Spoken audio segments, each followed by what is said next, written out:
earliest stage I can remember, I was having dreams of flying cylinders in my backyard at the house I grew up in. And these cylinders did not have wings, and they would sort of flutter in the air. Interestingly enough, I also had many meetings with an old man who seemed to be connected to these flying cylinders. The old man had gray hair and a gray beard. He had a robe. He wore sandals. This man had such a connection to me that I actually would cry when I woke up from these dreams. In these dreams, he was telling me that a stupendous event was going to happen in humanity's future within my lifetime, that it would lead to some sort of evolutionary leap for us in what it means to be human. And he also told me that I would have a very key role to play in this awakening. He also said that I would be needing to learn as much about science as possible, and also he gave me a keen interest in UFOs and ancient civilizations. I was taught to spend a lot of time looking into the stone monuments around the world. He told me that was very important. He also wanted me to understand what these craft were that this phenomena was emanating from. A very powerful event happened when I was 5 years old, where I woke up in the middle of the night and I was floating over my own body. My body was alive. I was floating over myself in bed and I could see myself sleeping. But interestingly enough, my astral form, or ghost body, as I thought of it at the time, had the same pajamas on that I was wearing in the bed. So I'm literally looking down at myself, seeing myself sleep, and I then floated down the hallway, feet first. I felt as if there were voices talking. I felt a very strong energetic presence. And then I stopped at the stairwell that I would normally be walking downstairs through. And at that point, on its own, my body turned 90 degrees and then tilted up on a diagonal angle. And I started to drift down the stairs. As I then surged with fear, thinking, oh my God, I'm dying, the experience suddenly terminated, and I was not able to go any farther. However, I've come to believe that most likely I did have more experience after that moment in the stairwell, but that I was spliced back into my body without the memory being retained consciously. As I grew older, this out-of-body experience compelled me to try to get another chance. So for 2 years after this happened, every night I prayed to get another chance to fly out of my body and meet the old man in person, quote-unquote, instead of in a dream. After 2 years, I broke down and told my mother what happened, and she was progressive enough to tell me that what had happened to me was one of a series of things called extrasensory perception, or ESP. So literally, I'm a 7-year-old kid, and I went underneath the stairwell in the basement of my house, and there was a whole row of paperback books, one of which said ESP in big capital letters. The title was How to Make ESP Work For You by Harold Sherman. I started reading the book. I was in 2nd grade. Most kids were reading Clifford the Big Red Dog. I did not understand many of the words, so I had to use context, but I was able to get through the book. For me, reading people's minds, knowing what they were thinking, that was commonplace. I was very aware of what people were going to say before it came out of their mouth. I was very attentive to the eyes, the body language, the ambiance, and the nuance of a particular environment I was in. All of these things in my early childhood seemed to be anomalous. Talking to certain insiders, at which point you realize this fits in with a greater mosaic. And it suggests that, like many others on Earth, I'm not suggesting that I'm unique here, there was extensive extraterrestrial contact that still to this day I have not been able to recover the memories from. Everyone in the UFO community is faced with a seemingly outrageous challenge to try to make sense out of the enormity of material that there is to study. How do you effectively navigate a course through an incredible body of material that encompasses many different ancient civilizations that have megalithic architecture or giant stones? How do you bring in the element of secret societies and the occult ceremonies that are taking place within these societies? What is the relationship between those secret societies and the governance of our modern world at the elite level? Is there a deep state? Is there some sort of supranational cult that is actually controlling the world? And then, how does this knowledge gel with the concept of a spontaneous quantum leap in human evolution that could be coming our way? A good starting point for this esoteric investigation is to rethink everything that we thought we knew about history.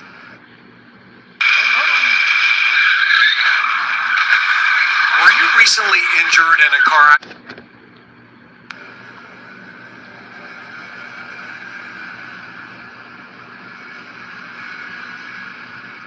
My name is Michael Cremo.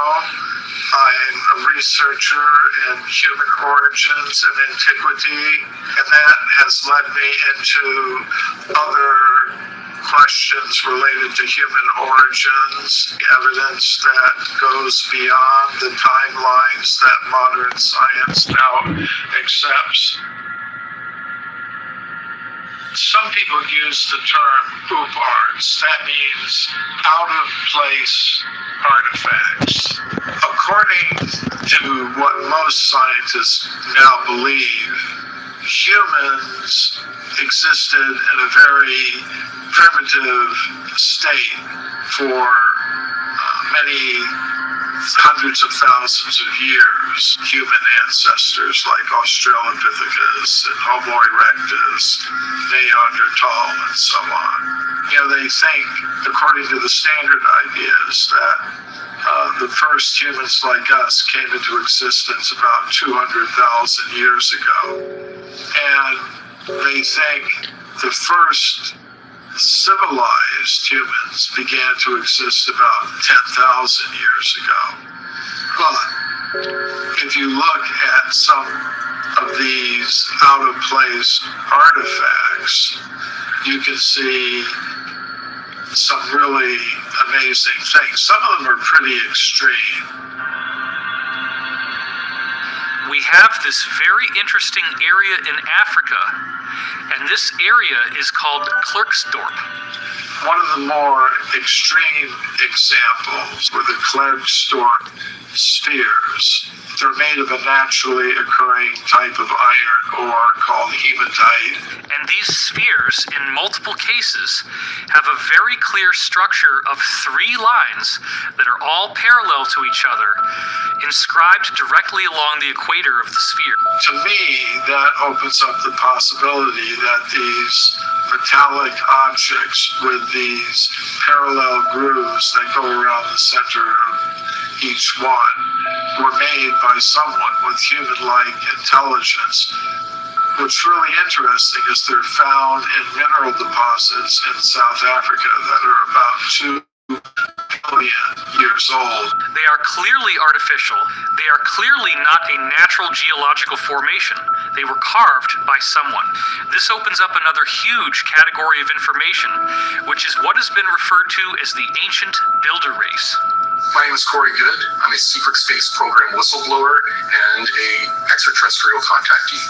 Because of my access and clearance in the programs, I was able to learn a lot more than what is generally available about the history of our solar system. So during the time that I had this unprecedented access, I also started to look deeper into the history of our cosmos, and I started to find little bits and pieces about an ancient race that they refer to as the ancient builder race.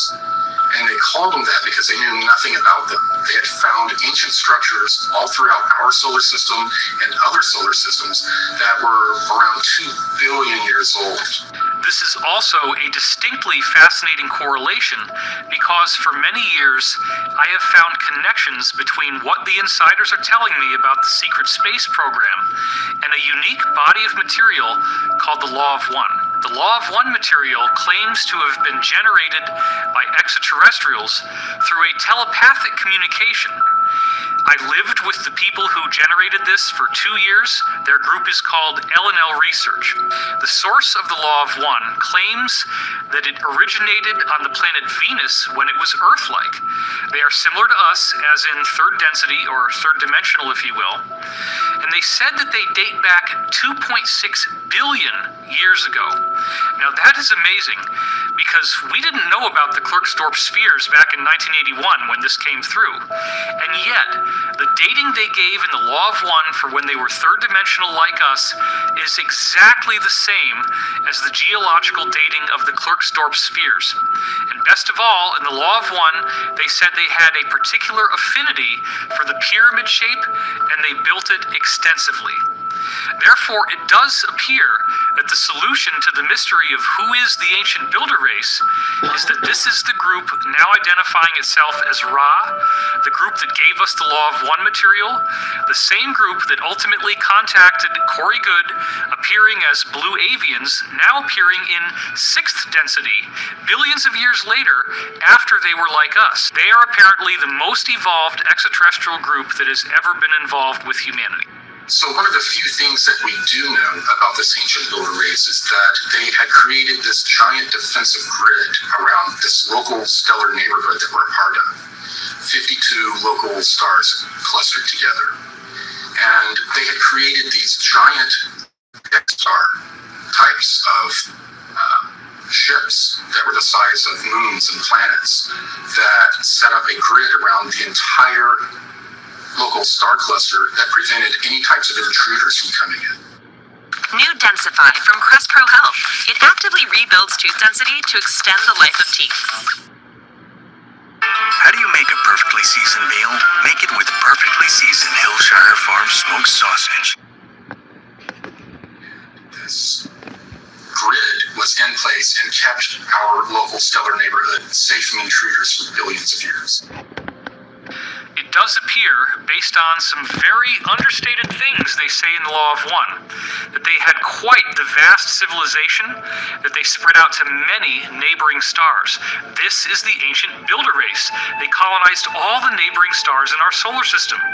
Then you have to ask yourself, what could have survived for more than 2 billion years?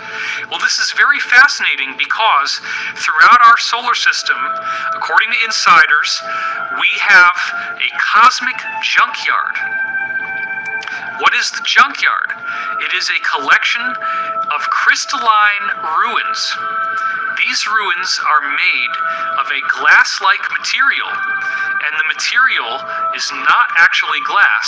It is a transparent aluminum alloy. There have already been alloys of transparent aluminum made by various companies here on Earth. And when they stress test these alloys, they find out that they are 5 times stronger in their tensile strength than bulletproof glass. As our secret space program has apparently gone beyond our solar system with reverse-engineered technology similar to what they acquired in the Roswell crash over 70 years ago now, they found that all of the approximately 54 different stars in our own local group of stars, which are all gravitationally connected, every one of those stars has planets and moons and satellites with these same crystalline ruins on them. Obelisks, pyramids, and domes. Fly by the comets, visit asteroids, visit the moon of Mars. There's a monolith there, a very unusual structure on this object that goes around Mars once in 7 hours. When people find out about that, they're going to say, who put that there? Those obelisks, pyramids, and domes only constitute what is visible on the surface. The ancient builder race spent a lot more energy building inside these moons and planets. We're talking about vast regions that are habitable, where all you really need to do is seal off the door to the outside and reintroduce air pressure. And now you have pressurized an environment that can be occupied by human beings.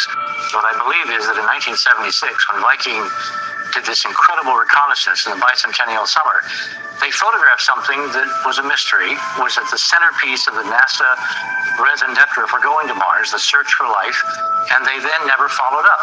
It's a set of pictures, two separate sets of frames at two different sun angles that show a collection of pyramids, an astounding geometric regularity in this layout. We don't have to prove they're artifacts. All we have to do is provide probable cause to suspect they could be, and then the ethics of science say you got to go and test. When you go back to the original NASA imagery of the Martian surface from 1976, there are two frames that really matter. There's 35A76 and there's 70A13.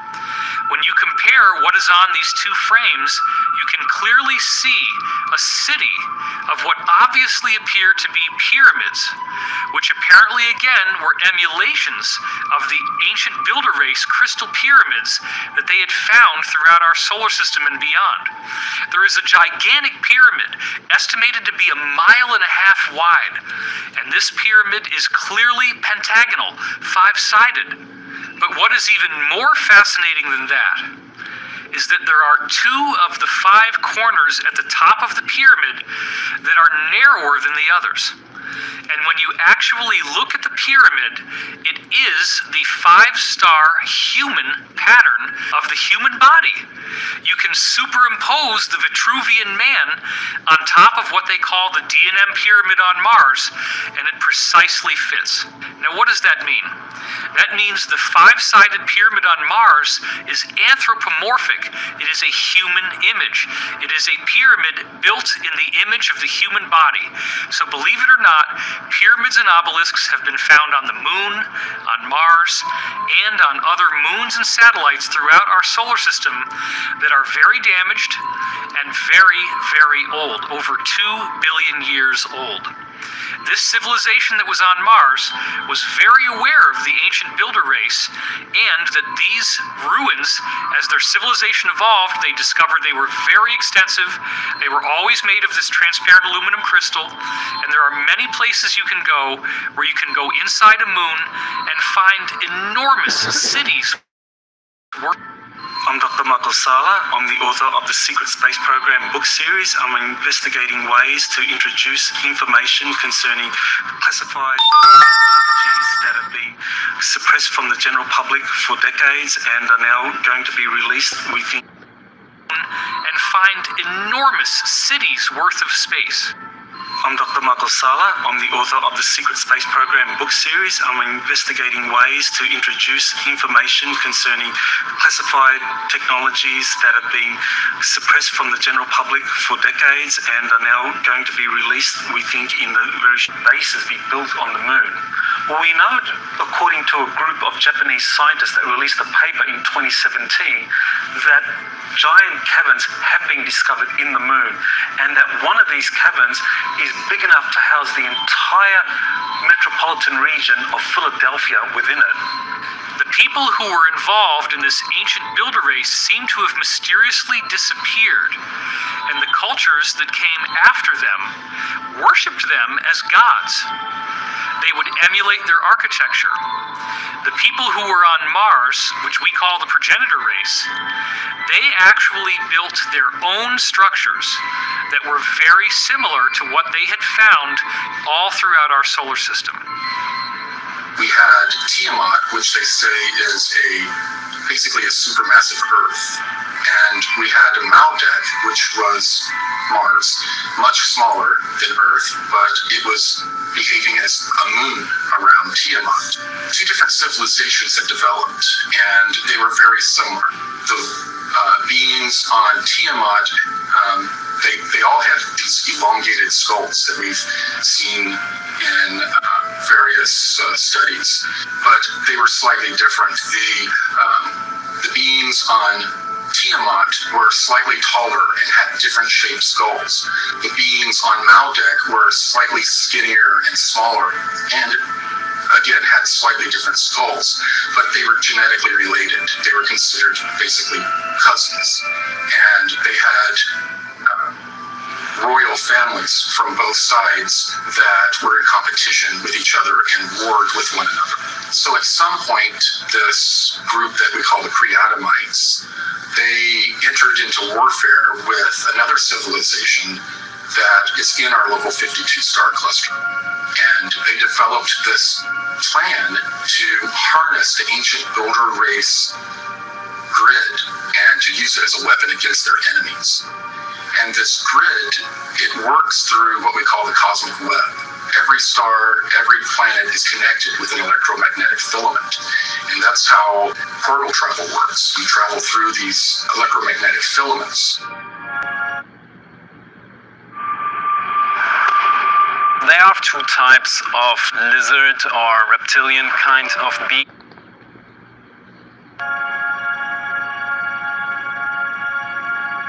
And it's been used by some top scientists. So it is an idea which actually had currency in the last century, in the 19th century.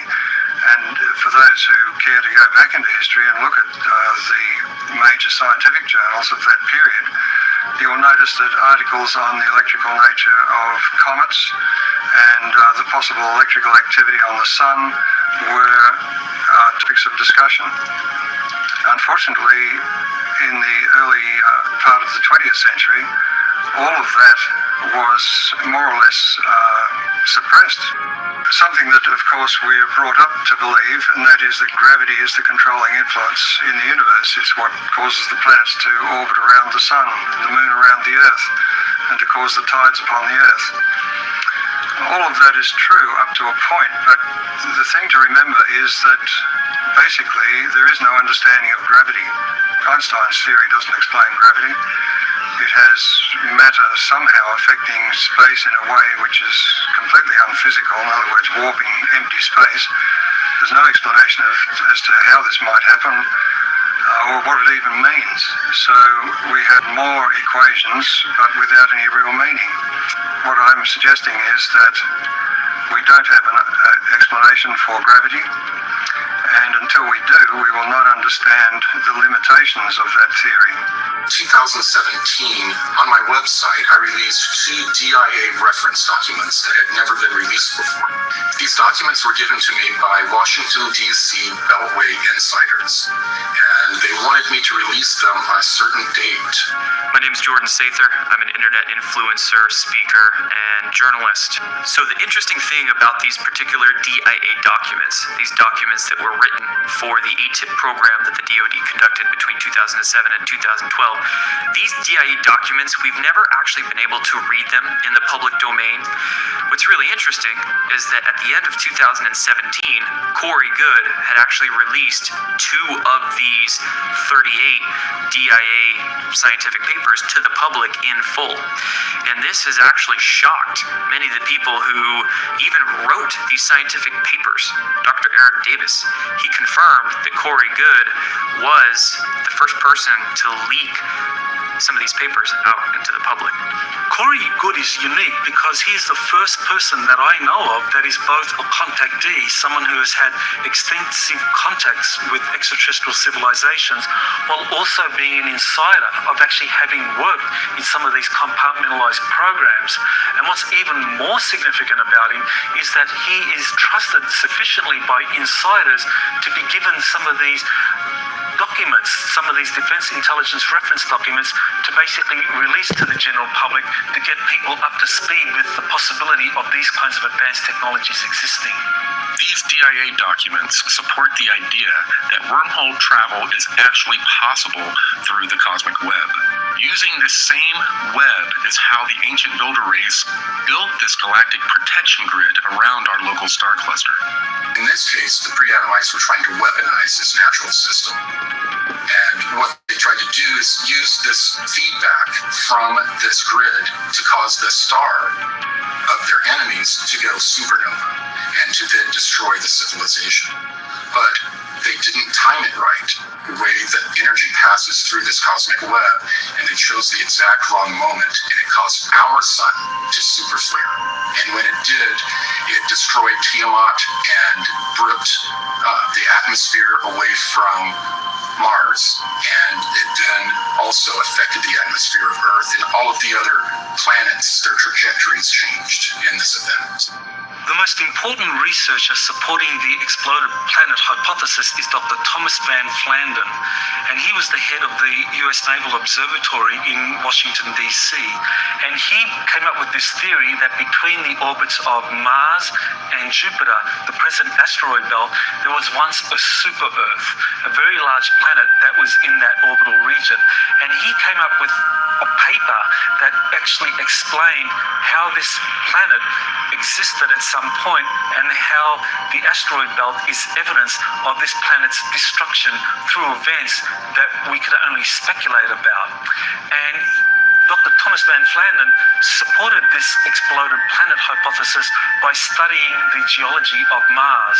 And what he found was that half of Mars was basically 20 miles thicker than the other half. And that was evidence of it facing this exploding planet and receiving all the debris. And that this was also an explanation for why the atmosphere of Mars was suddenly evaporated hundreds of thousands of years ago.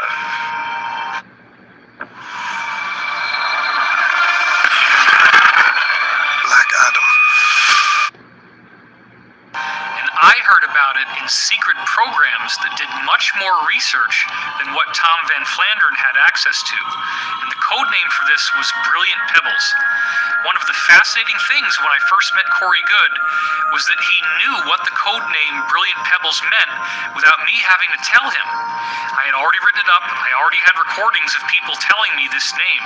So in the 1980s, scientists wanted to know what used to be where the asteroid belt is. They knew about Tiamat, but they didn't think there was enough debris there to actually corroborate that there was a planet there at one time.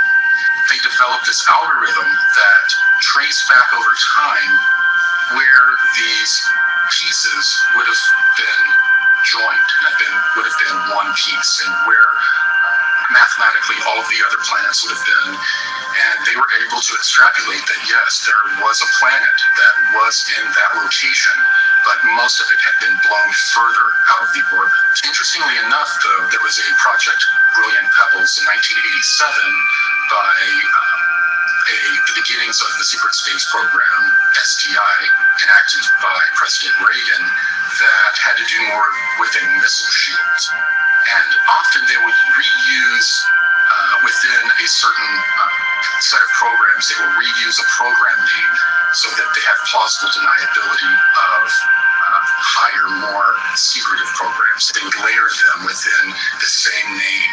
And that way, if someone would mention Brilliant Pebbles, one of the scientists would be able to say, oh, no, that just had to do with a missile shield. It had nothing to do with anything extraterrestrial. There's a CIA document that actually has the transcript of a remote viewing session where the remote viewer was asked to look at what happened to Mars just before a cataclysm that occurred up to 1 million years ago. And Joseph McMoneagle was the remote viewer who looked at Mars at the time of it undergoing some kind of planetary catastrophe, probably associated with the exploding superplanet. What he saw was that these surviving Martians getting on these spacecraft, on these planetary arcs, and evacuating to another planet which had a very equatorial region with volcanoes and so forth. This is where So after the great destruction of Tiamat and Maldak was damaged beyond repairing itself, these Kree-Adamites took the moon as a giant ship, a giant conveyance. It was also in the vicinity of Tiamat. They hijacked the moon and flew it to the Earth. And they tidal locked it with the Earth to keep it in place. And they lived on the moon for thousands of years, observing the culture, the development of civilization going on the planet below. And at the same time having certain colonies down where they knew where ancient builder race remnants were. The survivors of the catastrophe who were inside Earth's moon then suffered another massive cataclysm 55,000 years ago, and we now know that this was caused by a solar flash, a massive emission of light, energy, and matter from the sun. Part of the problem when you have these solar flashes is that in addition to an enormous heating of the atmospheres and even the surfaces of planets, which could be up to 1,000 degrees Celsius, we're literally talking about a heat that can melt stone. You also have the sun throwing off a great deal of debris, a great deal of chunky, molten material that will physically strike the surface of planets and moons. This solar flash is what now is being called a micronova. A supernova is where a star completely explodes and nothing is left except for a red dwarf or brown dwarf. Whereas the micronova causes an incredible flash to occur, but the star maintains its stability and structure in the aftermath.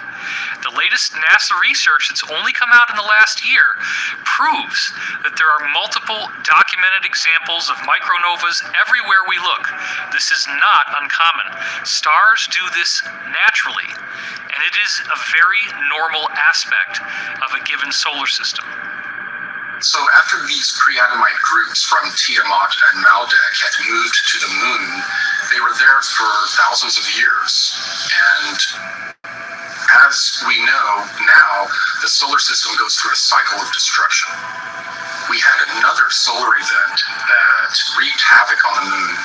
It would appear, based on historical records, that the people living inside the moon did not know that this solar flash was going to happen. It was being kept secret from them by their own governmental elite. I once had an insider who we call Bruce, who described that his faction of the military-industrial complex was only able to go inside these inner passageways in the moon a total of 6 times on covert missions that they sent people in through. And they found a vast amount of control systems where you walk into a room, the lights come on, you have these big giant screens that are very wide with displays on them, there are control surfaces in front of them, and it was gorgeous. And this goes on for miles and miles and miles, countlessly.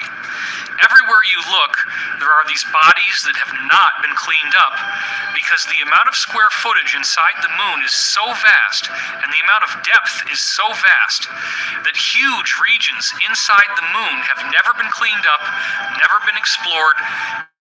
There is a horrible stench from these decaying dead bodies. And the remnants that survived that new catastrophe of pre-Adamites loaded up into their last 3 motherships from their home planets. And they flew those down to Earth. They were damaged, and it was more of a crash landing. Later on, when our secret space program located the remnants of these ships under the ice in Antarctica, they named them the Nina, the Pinta, and the Santa Maria. So when these 3 motherships landed, the pre-Adamites that inhabited them began to cannibalize the technology and materials to build out a great civilization. And this civilization would later be known as Atlantis.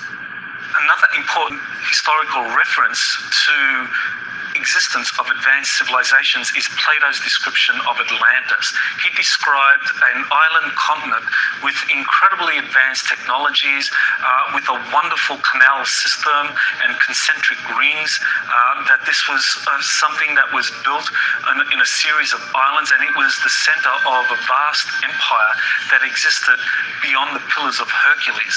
And many people speculate as to where Atlantis is, but I believe Atlantis is probably the western portion of Antarctica, especially around the Palmer Peninsula, that this was, prior to 9700 BC, actually ice-free. They landed in Antarctica, where there is apparently a pyramid that, if you could see it without the ice covering it, is much larger than the Great Pyramid of Giza. That pyramid was a landmark for the surface feature of something that is predominantly underground. There are enormous ancient builder race ruins underneath the surface in Antarctica. The progenitors crash landed in Antarctica, but at the time, the Earth was on a different axial tilt, and Antarctica was not covered by ice. Friends, I'm Jeff Demure. I'm an architect, I'm a father, I'm a husband. In the 15th century, the Peri-Reis map was produced, and what it shows is the coastline of North and South America, Africa, as well as what appears to be Antarctica, the Palmer Peninsula, as well as part of New Schwabenland. Now, this was well before Antarctica was discovered. When we explore the idea of Antarctica being ice-free, we have to look at the evidence of pole shifts. And the person who's most associated with theories of pole shifts is Charles Hapgood, who wrote a book called The Earth's Shifting Crust. And his book was supported by Albert Einstein, who wrote the foreword to it, and basically believed that Hapgood was correct in terms of his theory, how the pole shifts approximately 40 degrees from one age to another age. This pre-Adamite group, while their civilization was thriving on Tiamat and Maldek, they became very, very proficient geneticists. And they brought that with them to the Earth. And when they got to the Earth, they found inhabitants that were humanoid beings. They then started to play around with the genetics of these early humans and develop them into a number of different species, including hybrids with animals that they used as a slave force. So the people who crash landed in what we now call Antarctica began to introduce their DNA into the genetic material of humans from Earth. And those people who were cloned out did have the elongated skull physiology.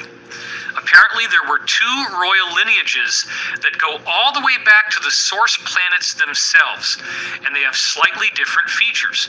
When you look at the elongated skulls, some of them have a distinct bun-like bump that looks almost like there is a ball on the surface of their head there, whereas other elongated skulls have a smooth slope without that bun-like protrusion.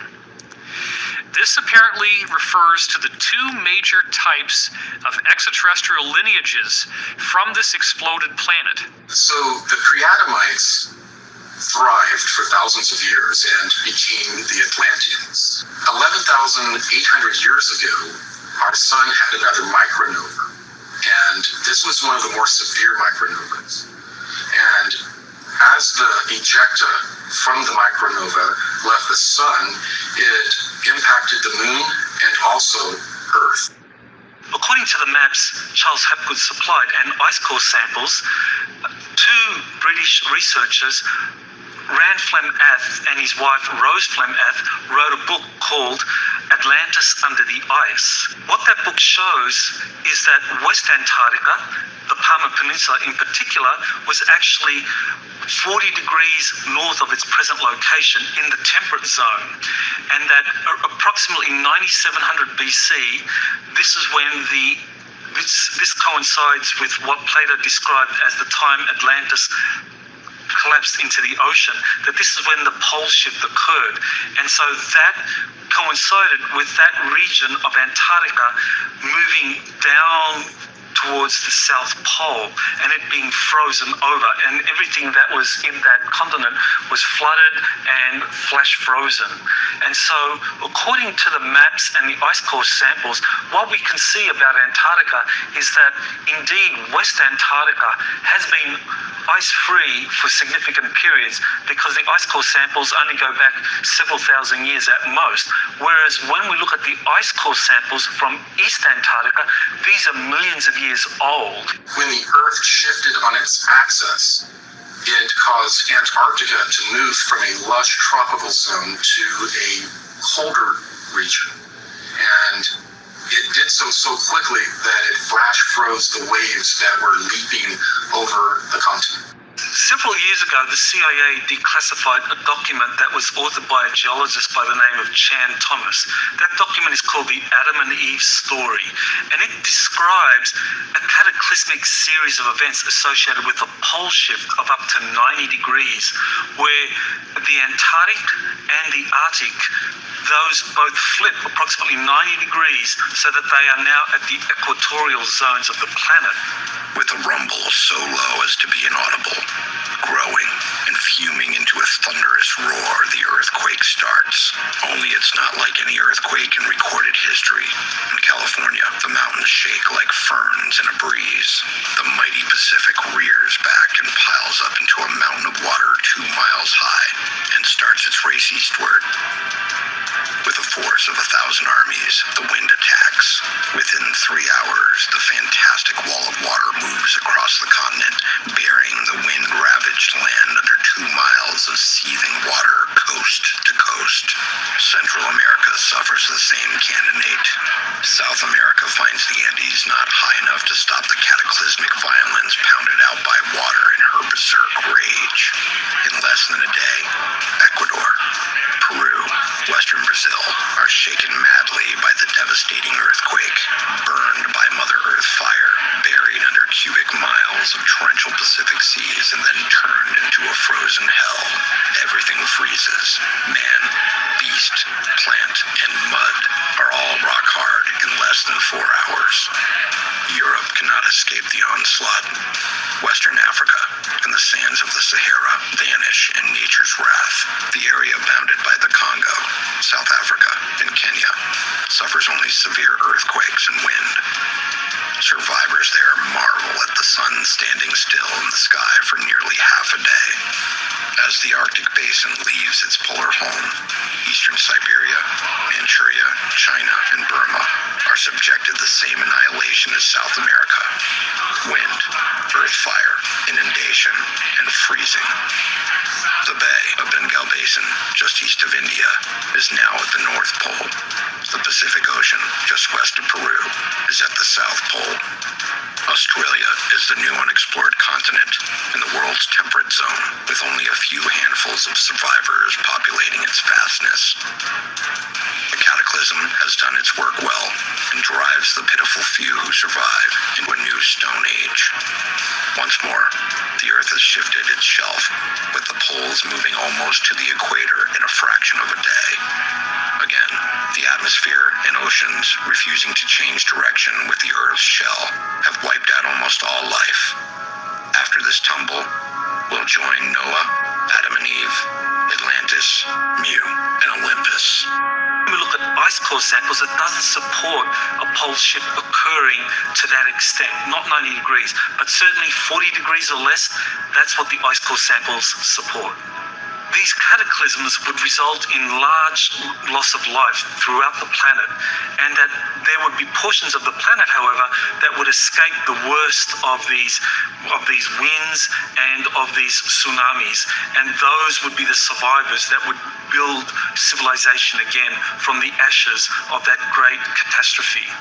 Thanks to the insider testimony of Corey Good, we have now discovered that the people with the elongated skulls are survivors of a catastrophe that took place in our solar system. And what I find uniquely fascinating is that once they crash landed on Earth 55,000 years ago, they quickly made a treaty with each other. Even though they were at war, they decided to coexist on the Earth. One lineage said, we will take what we would now call Africa and Europe. The other lineage said, we will take South America, North America, and the eastern half of Asia. Now, what I find particularly intriguing is that when you look at the pyramid architecture that occurred in the aftermath of this treaty, there are slight variations. Each of these original lineages had unique styles to their pyramids. More choices, more wow, more to love. Tyson. Wow.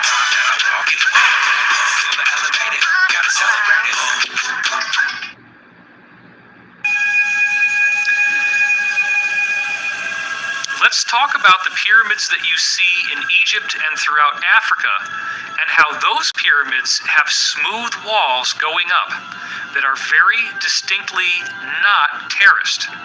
Then, when we go to Mesoamerica, we notice that there are distinct differences in the architectural style, where now you have step pyramids, which almost consistently show different courses. Officially, they've been programming us that pyramids are built in Egypt and Central America. And that's wrong, because the pyramids have been built on all 6 continents. Probably at this moment in time, there is no living soul who have visited and investigated more pyramids than myself. In China, 250 pyramids near the city of Xi'an. We have pyramids in Indonesia. Our friend, Dr. Danny Hillman, discovered pyramid in western part of the island of Java. It is known under the name Gunung Padang, the Hill of Light. Cambodia, Southeastern Asia, the Koh Ker in the northeastern part of the country, a beautiful pyramid. Australia, 2 hours drive from Brisbane to the north, Gympie Pyramid. In Africa, 155 pyramids. The island of Mauritius, 4,000 kilometers away from the African continent, in the middle of the Indian Ocean, 7 beautiful stepped pyramids. More than 300 pyramids in Peru. And then Tucumbe pyramids in the northern part, more than 200 of them. The biggest one, of course, Huaca del Sol, the Pyramid of the Sun, near the town of Trujillo. There are probably well over 100,000 pyramids, maybe up to 500,000. But more than 97% are still hidden in the jungles and forests. At Angkor Wat in Cambodia, we have a very unique outlay of different pyramidal type sites. And, according to the work of Graham Hancock, those different architectural sites, although they appear to be randomly positioned, actually align with the constellation known as Draco. And what's best of all, of different pyramidal type sites. And, according to the work of Graham Hancock, those different architectural sites, although they appear to be randomly positioned, actually align with the constellation known as Draco. And what's best of all is that there is a drift in the Earth's axis called the precession of the equinoxes. And the alignment of where this series of pyramids in the Angkor Wat area of Cambodia line up with the position of the Draco constellation.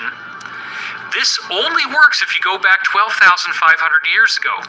And this is precisely the same as the alignment that everyone is familiar with the pyramids of Giza and the stars in the belt of the constellation of Orion. Another thing that is very fascinating about Angkor Wat is that when you look at some of the temples within this area, and there is one, for example, called Bakse Chamkrong. Oh my God, it looks exactly like the step pyramids in Mesoamerica. As you look at this overlay, notice the perfection of how these 2 different pyramids fit together. This is not a different society. This is a unified culture. But wait a minute. We've got Mesoamerica, and we've got Cambodia. They're separated by the vastness of the Pacific Ocean, and yet they're using exactly the same architecture. The elongated skull physiology has been found all over the planet. We see it in Boskop, South Africa. We see the same type of remains being dug up in a dig in Siberia in a town called Omsk. We also saw reports that the Mongolians, or the Huns, as they conquered going west, had these strange elongated skull features as well. We see these skulls in the tombs of the elite in Europe. And then, interestingly enough, you have a different strain that we find in the Americas, both north and south. I find it very fascinating that this evidence is hidden out in the open.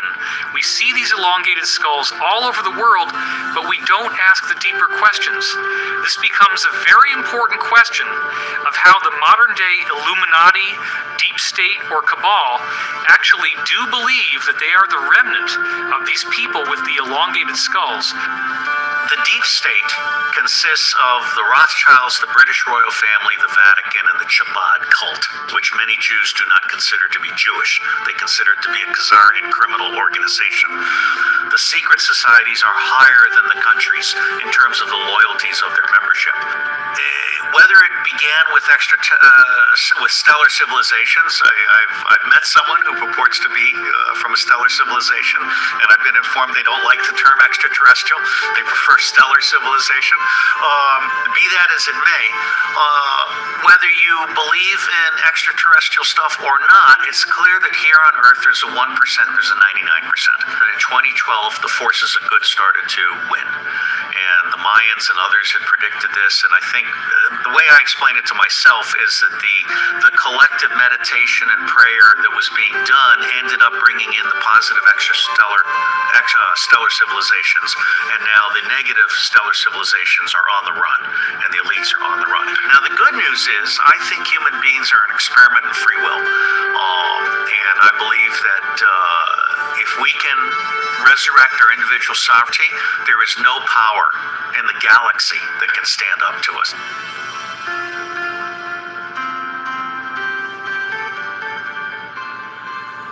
As I got older, there was another series of high strangeness events that took place. I was often having high fevers as I grew up.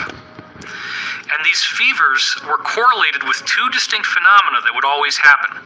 The first thing is that I would have a very strong sense of pressure in my ears, and I would start yelling to try to get over the sound. The other thing that would happen is I would get geometry in these hallucinations during the fevers. I would feel as if the world around me had been turned into geometry. I would see strange geometric patterns like mandalas superimposed over everything. This was not at all enjoyable. It was very unpleasant. I would be screaming, and my mother would have to calm me down. As I got older, I discovered that those fevers were most likely an extraterrestrial phenomena in nature, that there was something going on. The way these extraterrestrials on the benevolent side change our DNA is through a virus. Now remember, what does a virus do? It defeats the cell wall and injects its own DNA into your cell. You can take a cell that defines who you are with its DNA and inject new code into it with a virus. I remember having dreams where I was seeing benevolent, ordinary, human-looking people, like the old man in robes, coming into my space, landing in this roughly bus-shaped craft in my yard, bringing me on board, and actually giving me these injections of these viruses so that my DNA could be modified and upgraded. I would wake up in the middle of the night. I would be on some sort of program that I didn't consciously have any objection to, where I felt like it was time to go to school. I would walk out the side door like it was time to go to school, but I would notice that everything was black, and I'd say, what the heck is going on? I'd turn around and go back into the house. Now, this appears again to be in the high strangeness category, but it seems that at that moment where I'm standing there with my backpack looking at the darkness of the night, that I'm being spliced back in, and I would lose the memory from the time that I was standing there to the time that I would return to the exact same location. This is actually a very common thing that you read about in the contactee literature regarding these extraterrestrial contact experiences. Now, it would seem in these experiences that I was being brought on board some sort of extraterrestrial craft. There was some sort of training taking place, and these classes actually could take place for potentially weeks of time, and then I would be spliced right back in till the moment I left. It it does appear that there is a whole section of my life that I have no conscious access to at this time. And certain insiders have told me that because of my unique family background, where the Wilcock line is an English aristocratic bloodline from Yorkshire, that I apparently do already have some of this extraterrestrial DNA. Right now, millions of people on this planet are already in contact with extraterrestrials and they don't even realize it. These beings are contacting us through our dreams and through our subconscious, and many of the thoughts and ideas that we're coming up with don't originate from us. The purpose of contacting people through their dreams and subconscious is to acclimate them and prepare them for open face-to-face contact. I'm James Gillen, and we're here at ECETI Ranch. Well, ECETI stands for Enlightened Contact with Extraterrestrial Intelligence. Yeah, the beginning of ECETI came in visions. And I kept seeing visions of this massive mountain. And when I first came on the property, it was just unbelievable. It was like some movie out of the Old Testament or something. The mountain the clouds started changing. There's a giant lenticular cloud. It was lit up orange underneath. I got such a download. I was getting tears. I was just standing there looking at the mountain crying. And I go, this is it. This is the vision. I was focused on creating a healing center, like a retreat center. And I wanted to just make it totally eclectic. I didn't want to pigeonhole it or keep it with any one group. And about probably halfway through of building this center, they started showing up. The ships started showing up. It's got a double. It's weird. Whoa, thank you. That is unbelievably bright. Whoa, look at that. Look at that. Whoa. 12 weeks of powerful flea and tick protection? Bravo, Brevecto! Bravo! Try Little Caesar's Thin Crust Pepperoni Pizza. It's the pizza with the crispy...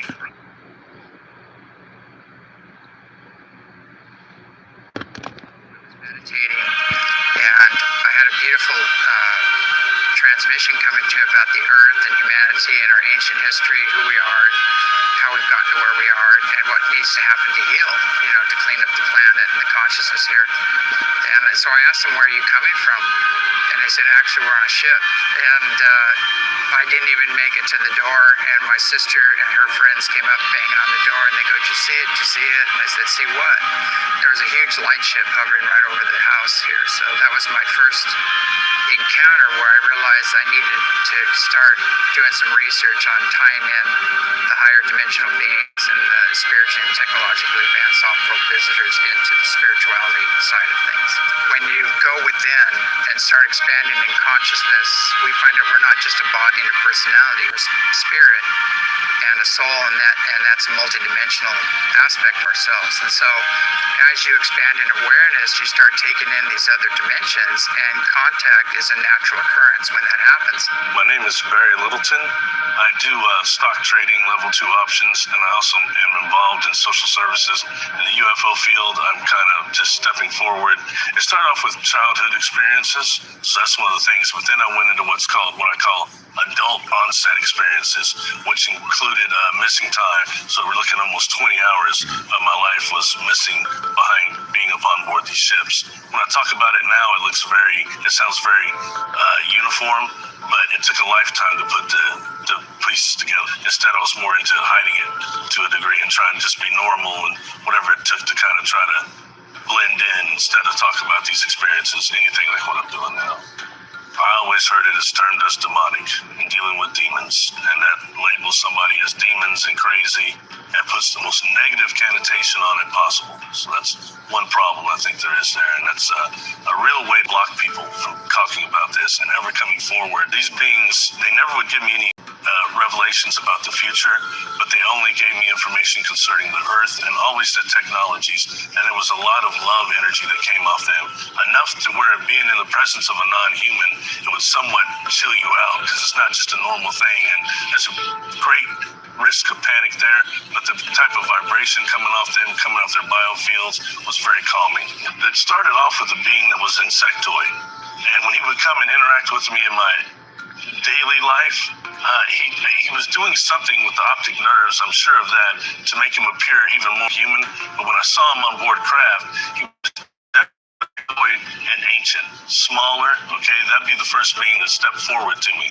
There was another one step forward that was Mana, but it looks like Earth's brain coral is the way this being's head looked, okay? And taller, but very peaceful and also very scientific to a degree. I've also seen small blue beings, seem to be from Andromedan, maybe about 2.5 feet tall, I would say. Those some, and then there's the other portion that I had a hard time dealing with, because there's no frame of reference for this, is that beings that on board these crafts that are non-corporeal, non-physical, they have different containers for their consciousness, like plasma or light configurations of the inside of the crafts themselves that I've seen look like type of a fungus, a type of a hard mushroom that's slightly different. So that told me that these craft are actually organic. If we're going to become a type 1 civilization, we need to start just not incorporating the spiritual, but also the organic components into our space travel, definitely. I believe what is happening on the planet right now is a shift in consciousness, and meaning that I've heard it called other things such as ascension. We're going to go to another dimension.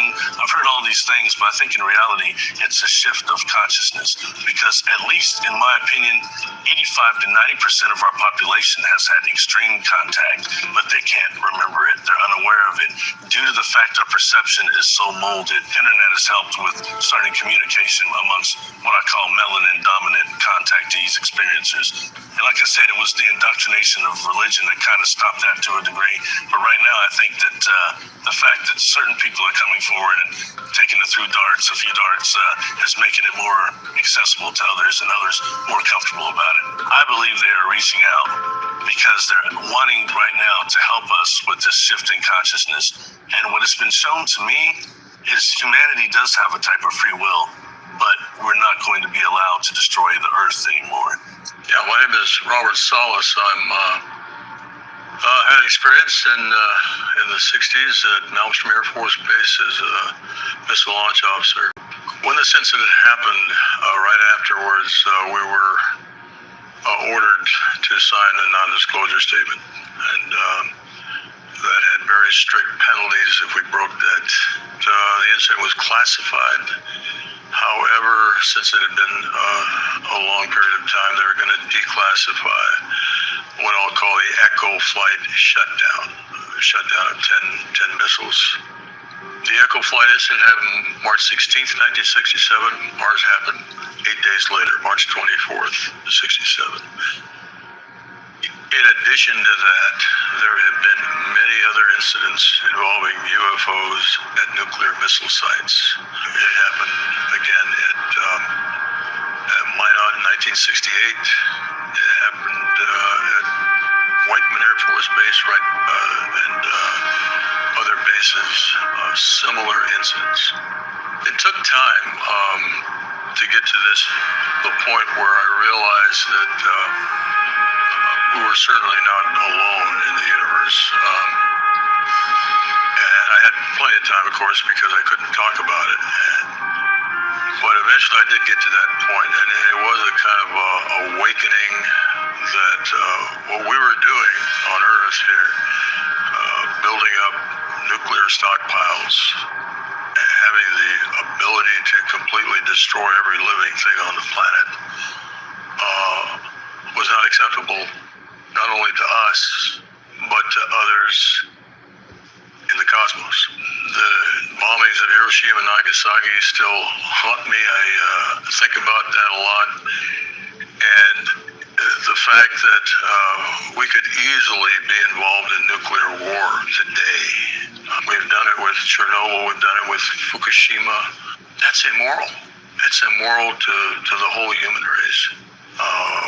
We can't just adopt the morals or ethics of one particular country or group of people.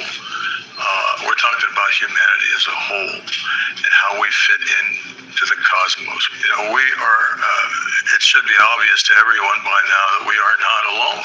And it's ridiculous to think that we are. And the entities have spoken.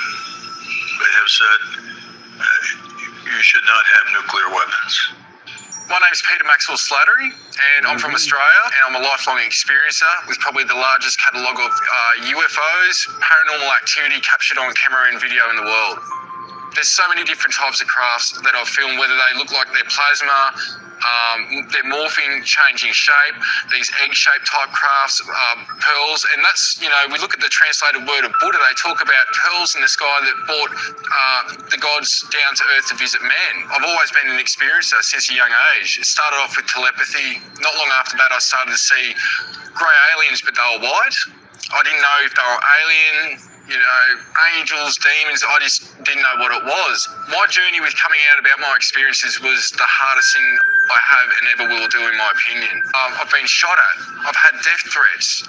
I get hate mail almost on a daily basis. And I didn't ask to go on the news or to talk about this. I had the news come to me and ask me if they could use my footage, and I just wanted to know what the hell was going on. I went and got brain scans. I went and talked to people. I thought I was literally going insane. A lot of us do think about suicide. We think about just going away and never ever seeing anybody ever again, or just completely forgetting about this reality and going back to a 3D life. To tell my mother and father, my brother, my step-brothers and sisters, friends, I was sort of stupid to some extent, thinking people are just going to believe this because I experienced it. Because when it's happening, it's like, the world needs to know this. This is the most important subject. It goes through everything to do with energy, agriculture, society, everything we can think of, space travel, our consciousness and how we treat each other. This, hands down, is the most important issue. Every aspect of your reality changes when you're experiencing what I call multidimensional reality. An experience that I've had that really touched my heart with the start of this was I was in my lounge room and broad daylight, middle of the day, and I was approached to what I can only call is liquid blue light beings. Now, before this experience, I'd seen these liquid blue light orbs coming in and out of my house. I didn't know what it was, but one day they appeared as 7-foot tall light beings. They were all male, they were all female, and the information exchange from that experience, it didn't last too long, but there was it's almost like somebody stuck a USB stick in your consciousness, and all this data, imagery, information of a wide range of scope on different aspects of not just humanity, but who we are, where we come from. All this data just came flooding in. But the information from this being was relating to who I am, that I need to wake up and remember who I really am. It comes down to something that I call Operation Starseed.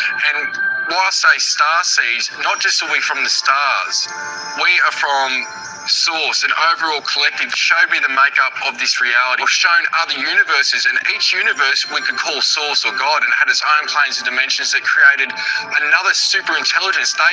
These universes were cell of a bigger intelligence. And so from that understanding and that experience, they were showing me that we've come down the planes and dimensions as strongest souls right now to help uplift the consciousness evolution here. We're here for conscious evolution to help humanity help themselves. So what we have on Earth is a wide variety of different extraterrestrial races who cherry-picked DNA from all over the galaxy. Let's look at this particular population. Let's look at this particular population. They're all fundamentally human or humanoid, at least, because that's a constant throughout the galaxy. But this particular human race has a spiritual sense. This particular race has telekinesis. This particular race has telepathy, or has some sort of unique resiliency. And can we chop that out and then make our own designer humans who have the best of everything we can find all throughout the galaxy? Over 60 of these genetic farmer race groups came together and formed a super federation. And this super federation was formed to help them manage this great experiment that was made up of 22 different genetic experiments on human beings on this planet. Some of the examples of how they would make these genetic changes is that they would use viruses as delivery systems. They would make changes to certain genetic markers or genome in this virus and use the virus as a delivery system.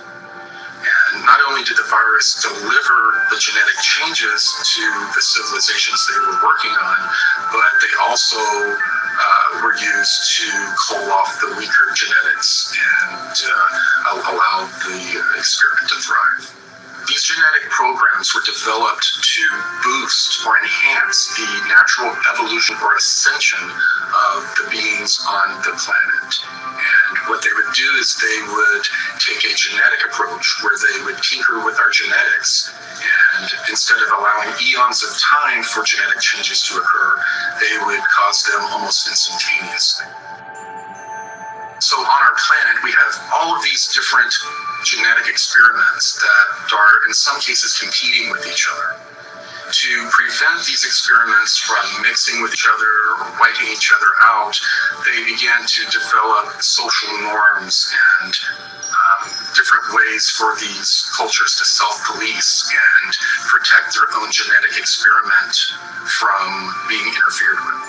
So as they're helping us evolve genetically, they're also helping us evolve on a consciousness level. They bring us various belief systems, religions. They instill social norms in us that help us self-police ourselves and manicure our consciousness along with our genetics to develop them in tandem.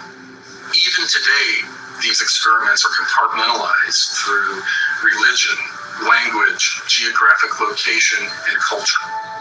And there's also a cosmic component. The goal is that eventually the civilization that they're experimenting on and working on become self-guiding. They get to a point to where they control their own genetics and their own consciousness development, as well as join this super federation in going out to other planets and assisting those civilizations in the same process.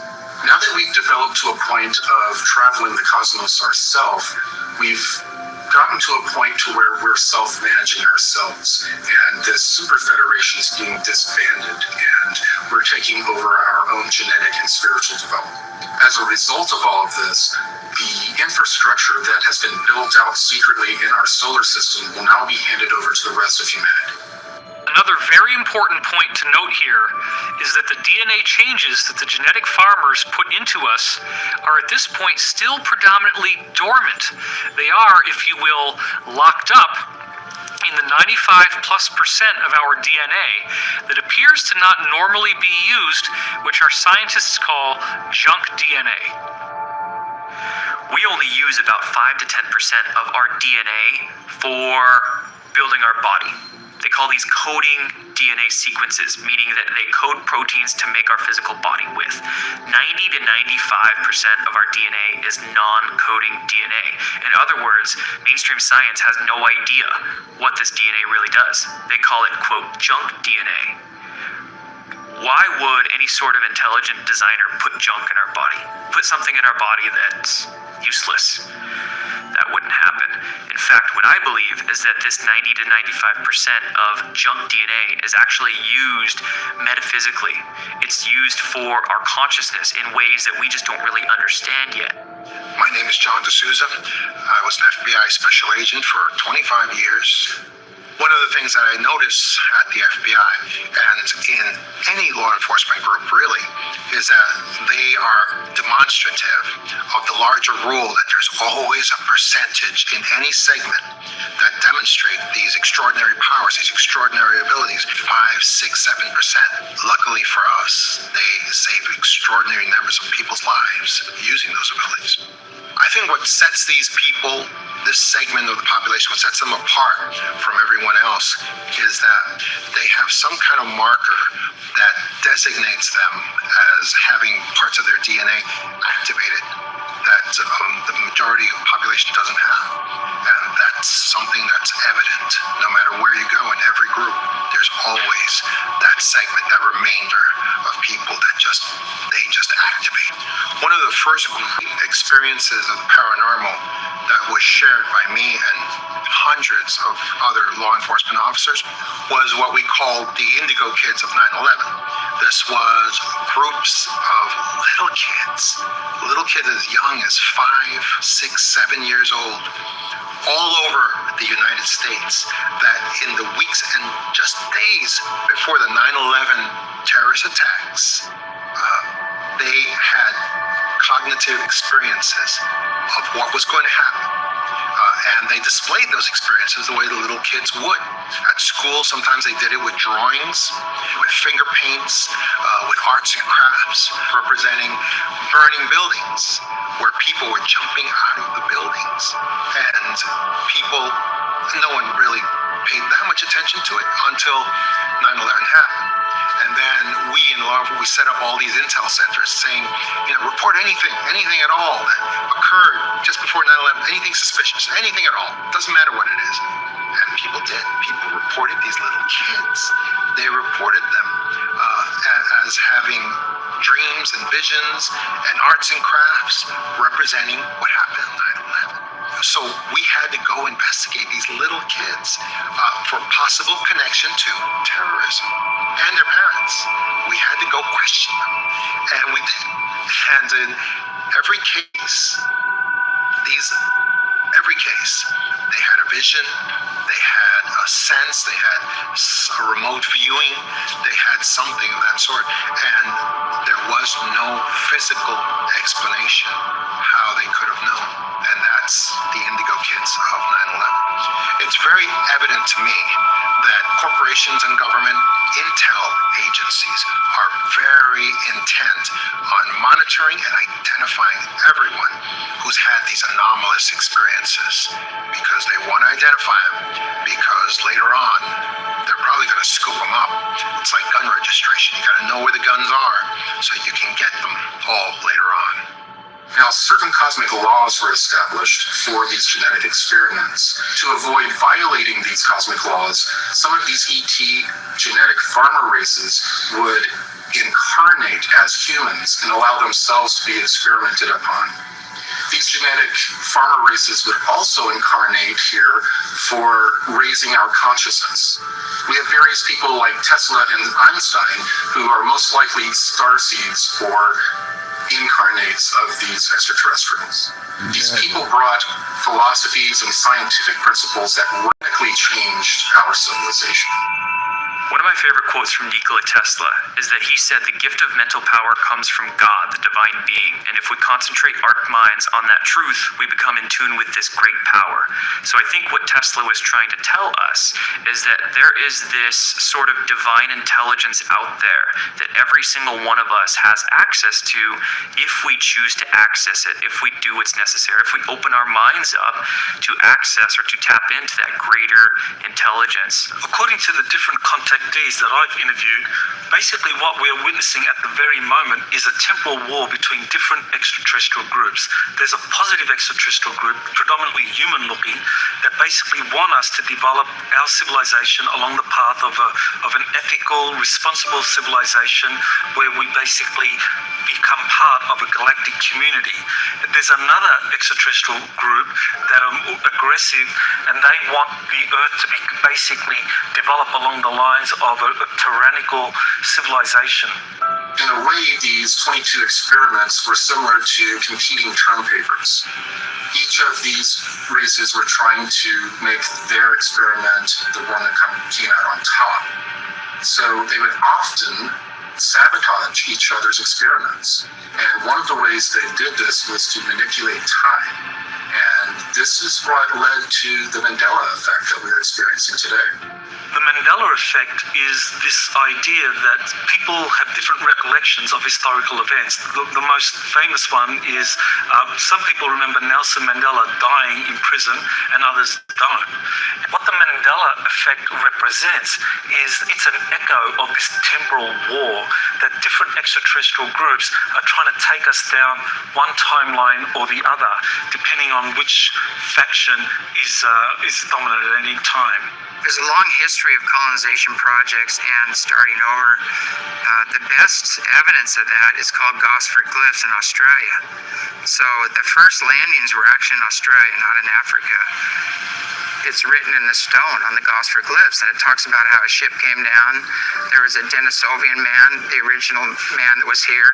They added their genetics to him, and they created the hybrids. When they did this, they manipulated to create basically the Aboriginal people so they could incarnate into that body and have the Earth human experience.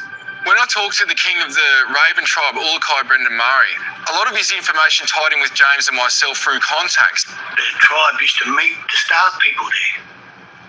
And then what happened was it was all positive and consensual. But then something happened at a time where other beings were turning up and started to actually remove people from that site and take them on their crafts. And in a time when the human DNA had that multi-strain, like 6 double helixes instead of the 2 that we've been hinted to, where the people would transform and escape the kidnappings from these crafts. And the older people informed me that they were taking people off to other continents and creating new humans out of our DNA here. And it was a group from the Orions who were meant to be coming and doing the kidnapping. A negative ET group. Right across this continent, the DNA become attached to the land, and the land attached to the actual DNA. We are no different to the planet itself. We're just a fractal. I know that there was 7 major forms of our DNA created in the first place. And I know that some people talk about when those 7 major forms of DNA was first created, that they created another, like a future form of another 5, like semitones, for the development of the interbreeding, so that when these different physical aspects come together to create new life, then the soul structure was different as well from the previous generations. So that soul structure was already implemented in the ethos. So it's like music, there's 7 major tones, 5 semitones, which makes 12. The creators understood that there was a time when these 7 major forms of humans were going to start to mingle. And so they allotted these 5 extra tones or semitones for them people to be interbred with and to become interracial. Now, a lot of elders, whether it's in America or Australia or other cultures, they talk about that they were seeded by the Pleiadians. We also have a lot of rock paintings and cave art depicting what we call the Wandjina, the sky beings. My name is Clifford Mahudi. I'm a Zuni Pueblo Indian, and I have been working to get a lot of information among the indigenous groups, especially the North American Indians and our neighbors to the south, our brothers and sisters, the Mesoamerican Indian people. And I'm doing this because it is about time that we start gathering the information to convey and pass on to future generations. The origins of those protocols were provided by what, again, we call the star people, or the spiritual people from different realms, primarily from what we call the sky people, and also the deities that they brought in from other parts of the cosmos, put in place so that they have one way of worship. If you look at it in terms of the origin of what we are going, we started out is that technology and spirituality were in connected real tight in the beginning, and throughout the ages they separated technology away from the spirituality, and then it became the hard science. And somewhere in that path, man invented religion. Religion was primarily for 3 basic reasons. First of all, was fear, and of course the other one was control, and the third one was greed. And so it worked against spirituality. The indigenous community had technology that was performed through the conscious methodology. For example, there was remote viewing. I'm John Vivanco, and I've been in remote viewing for over 20 years. I was working in a civilian think tank.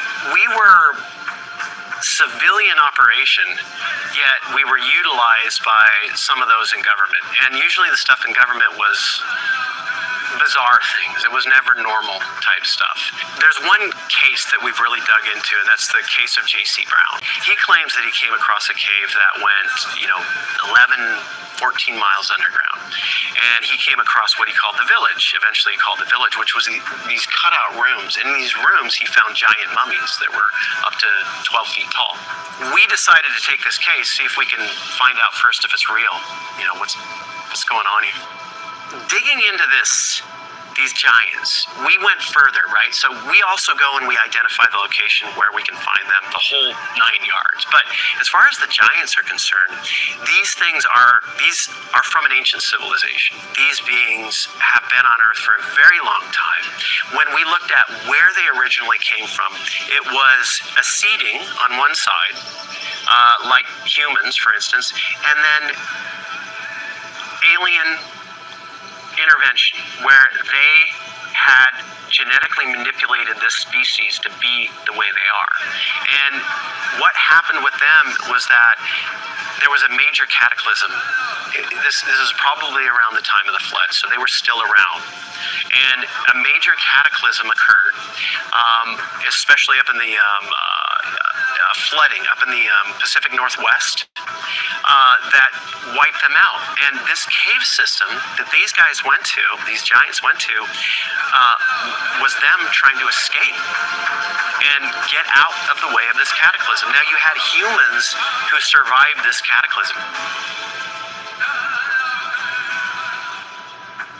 Whenever the Earth would have a catastrophic episode, these genetic farmer races would take the civilizations they were experimenting on underground to protect their experiments.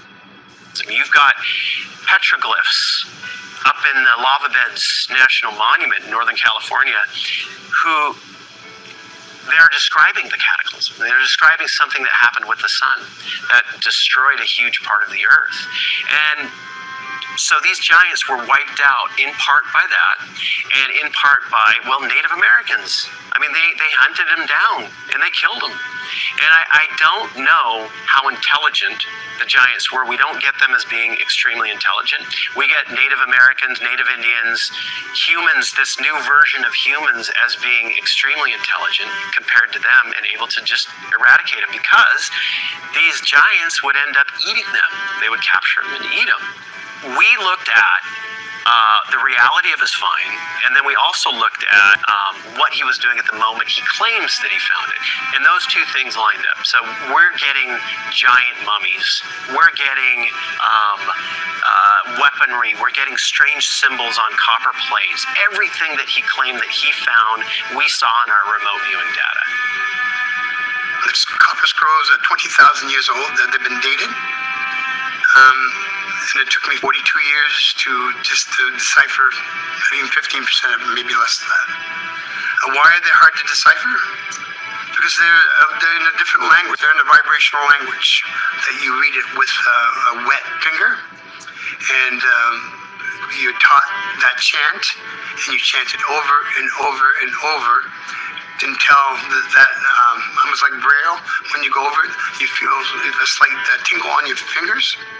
And you keep translating that in picture forms in your, it's not even in your mind, outside of your mind. But when I run my hands over, there's probably 4,000 to 5,000 flips, I would call them. They're triangles, and they have different symbolism on it. So you touch the symbolism, it brings you into a library. And the Copper Scrolls gives us instructions on technology, history, timelines, inverted timelines, different maths to calculate those timelines. They explain about different physics, about 140 different ways of doing math. The Copper Scrolls, we don't think they're from here. The copper scrolls has been mentioned through the Bible, through a lot of the ancient texts. The Mormons have part of the copper scrolls. The Catholic faith has it. The government has some of it. And there's other organizations that have parts of it. And there's still some of the copper scrolls that's still buried that we know where they are. The copper scrolls gives us very specific instructions how to make a spiritual machine so you can actually hear spirit. And you can talk to spirit, and the spirit will talk back with nothing, just the human people. No machinery, nothing else, no cell phones, no prayers, no dancing, no channeling. It's with community. That's what I'm doing here. Some of our native indigenous civilizations that mysteriously disappeared, such as the Olmec, were actually extraterrestrial civilizations. So over eons of time, when in other star systems they went through similar catastrophic cycles, these genetic farmer races had brought them as refugees to our planet, and they would live on our planet for up to thousands of years while their system repaired. And then afterwards, they were removed and returned to their own star systems. So it turns out the Earth is a cosmic refugee camp.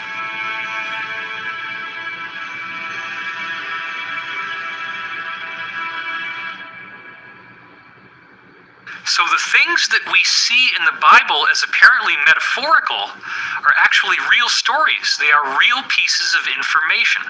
And this, I believe, includes the idea of Jesus arriving. So the group that Jesus came to oppose actually hijacked his message, and as of 325 AD, created the New Testament, where they very selectively manicured Jesus' message to remove the teachings that they thought were anathema to their agenda. So apparently, Jesus spoke to one of the original apostles, Apostle Peter, about reincarnation. This apostle then said that reincarnation was the great secret teaching of Jesus. By removing reincarnation from Christianity, the Roman elite were able to create an airtight Trinitarian doctrine, where the Trinity is God the Father, God the Son, and God the Holy Spirit, and there's nothing else. The Holy Spirit becomes this sort of mystical thing that is not gendered feminine. You have the Father, which is masculine, the Son, which is masculine, and the Holy Spirit, which does not have a gender. Therefore, the role of the feminine is removed from the Trinity, and this is an important point. The suppression of the feminine by the patriarchy to hold down the feminine aspect of human spirituality, and the feminine perspective that would include itself in governance, in law, in education, in all different aspects of society. And one of the huge parts of awakening is, really understanding, feminine energy.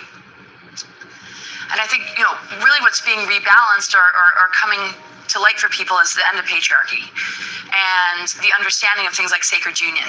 But when women are holding sort of this historic resentment towards men, it's still not reaching a place that we need to reach, I think, with each other, to have unity consciousness, because it has nothing to do with men. It has nothing to do with women. It has to do with the programming. It has to do with something that's impacted both sexes. I mean, if you think about it, men have gone off and gotten their limbs blown off in war. Women have been exiled, and there's been a lack of, justice or lack of empowerment. So this is how we heal our DNA. So junk DNA is actually scrambled fire codes that hold masculine and feminine energies in balance. That's how it upgrades, and it connects to the earth grids too. So the rebalancing, has to do with recognizing that the junk is actually a treasure. And if we could see this reality as a really unbelievable love story, the love story is that we're seeking truth, we're seeking the authentic, we're seeking the divine. And that's within ourselves. And we're divorcing the imposter. We're divorcing the system that has betrayed us. It's like a partner we would never want. It doesn't matter if it's masculine or feminine. It's not healthy, it's toxic, and it's cruel. So the rebalancing, I feel, has to do with, living this life like it's a true love story. But I think this is a huge deal for both, men and women. Men are getting more in touch with their inner feminine. They're willing to maybe share emotion, be more vulnerable.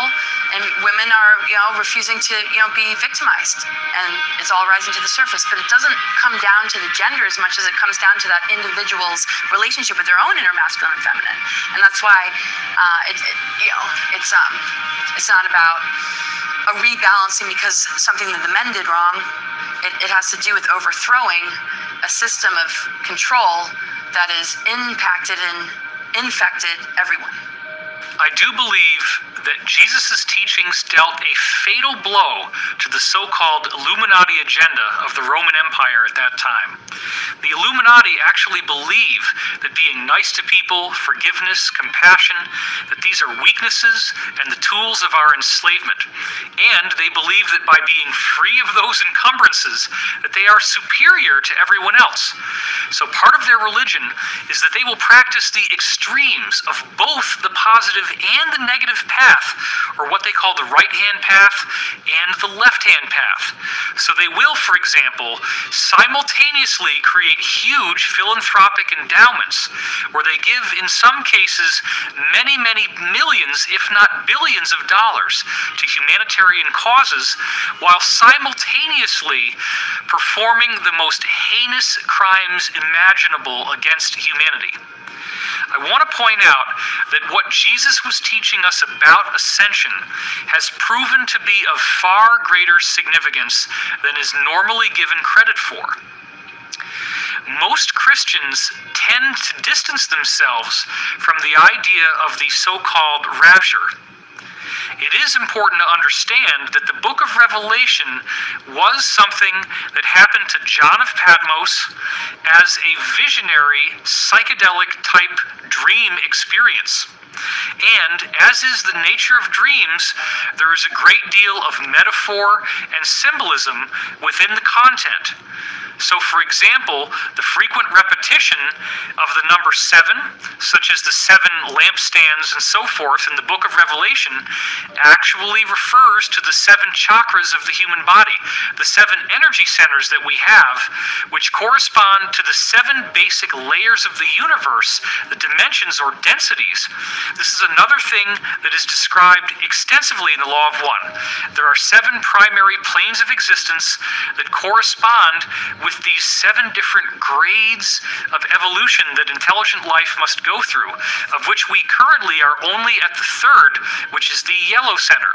So you have red, orange, yellow, or 1st, 2nd, and 3rd, green, which is 4th density, light blue, which is 5th density, indigo, which is 6th density, violet, or 7th density, the crown chakra, and then you go back to pure white light, or intelligent infinity, the octave, which is the original identity of the creation that we all emanate from.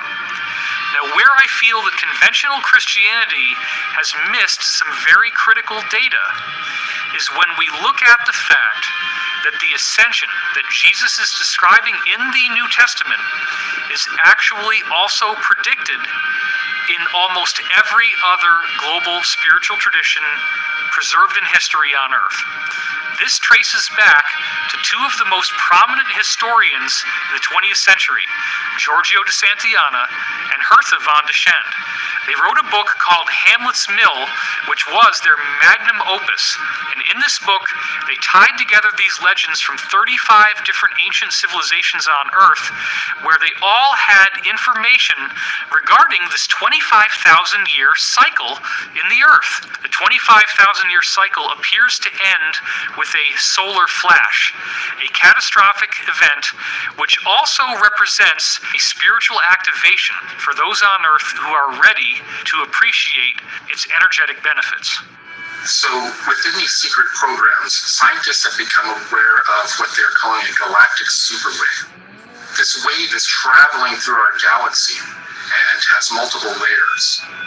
They describe it as being a giant dust cloud, but with different energetic variables. What they had figured out is they had flown craft out to these locations, and when they did, the energy had a very strange effect on the consciousness of the inhabitants of this craft. People who were positive would bliss out, and people who had more of a negative vibe would become more so. And they describe this as an end-time madness that is carried through this wave that travels through each solar system. And when it does, the leading edge acts as sort of a Christ consciousness that forces people to judge themselves and to deal with their own karma and traumas for experience end-time madness. Dr. Paul Laviolette is the first person to have studied the existence of galactic superwaves and basically looking at evidence that through different historical epochs there have been these great concentrations of cosmic rays impacting the Earth. And Dr. Laviolette had an extraordinary theory for the existence of pulsars. He believed that these were artificially created by advanced extraterrestrial civilizations as warning beacons to newer civilizations such as ours about the existence of these galactic superwaves. And he basically looked at a number of pulsars pointing towards the Earth and the frequencies that they were transmitting at, and saying that this was evidence that these pulsars are transmitting a warning to the Earth to be ready for the next galactic superwave, which, if we're not ready, could actually wipe out our civilization. Now, according to Corey Good, as the galactic superwaves sweep into our solar system, they could trigger a solar flash event.